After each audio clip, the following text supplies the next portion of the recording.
غلاف کعبہ کو اپنے گلے میں تعویذ کی طرح پہننا یا اپنے پاس رکھنا جائز ہے یا نہیں؟ اس سے غلاف کعبہ کی کوئی بے ادبی تو نہیں ہوگی اور اس سے کوئی نقصان تو نہیں ہوتا ہے؟ دیکھیں، جائز تو ہے، ناجائز ہونے کی کوئی دلیل نہیں ہے، بشرطے کہ تعویذ کا جو مضمون ہے وہ خلاف شریعت نہ ہو، اس میں اللہ سے مدد مانگی گئی ہو۔ لیکن تعویذوں میں پڑھنا، چاہے غلاف کعبہ ہی کا تعویذ ہو، یہ شریعت میں کوئی زیادہ پسندیدہ کام نہیں ہے۔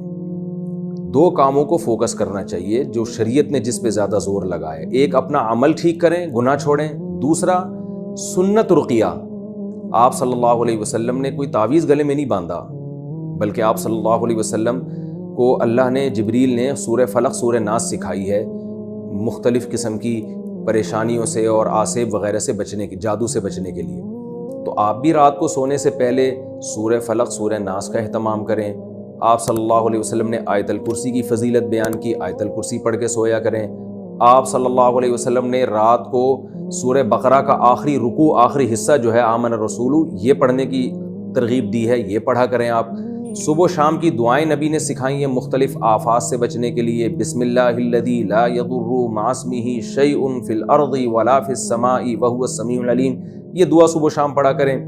بچوں کے لیے آپ نے دعا سکھائی ہے، اعوذ بکلمات اللہ التامہ من کل شیطان وہامہ ومن کل عین لامہ، یہ نظر بد سے بچنے کی بھی دعا ہے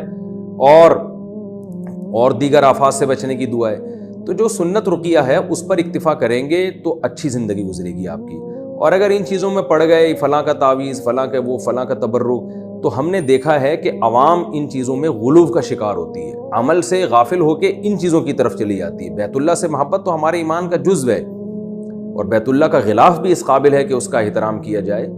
تو لیکن یہ کہ ان چیزوں کا تعویذ گنڈوں میں جائز ناجائز کی بحث میں نہیں پڑھ رہا، لیکن جو لوگ ان چیزوں میں پڑھتے ہیں وہ بہرحال غلو کا شکار ہوتے ہیں۔ اور بیت اللہ کے غلاف میں اگر آپ اس غلاف کو واش روم میں لے کے جائیں گے تو بہرحال بیت اللہ کے غلاف کی بے ادبی بھی ہے۔ تو یہ کیسے ممکن ہے کہ ایک تعویذ بیت اللہ کا غلاف ہو اور وہ آپ واش روم میں نہ لے کے جائیں؟ تو بے خیالی میں لوگ لے کے جاتے ہیں، تو اس لیے بھی یہ مناسب معلوم نہیں ہوتا۔ جائز ناجائز کی بحث میں نہیں پڑھ رہا، میں آپ سے صرف یہ کہہ رہا ہوں کہ ہمارا مشاہدہ یہ ہے کہ جو ان چیزوں سے تبرک میں پڑھتے ہیں وہ غلو کا شکار ہوتے ہیں، یہ مشاہدہ ہے۔ تو اس لیے سنت رقیہ پہ اکتفا کریں گے تو زندگی اچھی گزرے گی۔ باقی بیت اللہ کا غلاف ہے، اگر آپ کو ملا ہے کہیں سے واقعی غلاف ہو بھی، یہ بھی بتا دوں، کیونکہ اس نام پہ ڈرامے بہت ہوتے ہیں، لوگ لے آتے ہیں اس جیسا غلاف بنا کے لوگوں کو الو بنا رہے ہوتے ہیں۔ یہ طبیعت سے الو بنے کا پلے کا کام ہو رہا ہے، وہ سعودیہ میں سنا ہے چھپ کے بکتا بھی ہے، تو پتہ ہی نہیں ہوتا یہ بیت اللہ کا ہے بھی کہ نہیں ہے، کوئی یقین نہیں ہوتا۔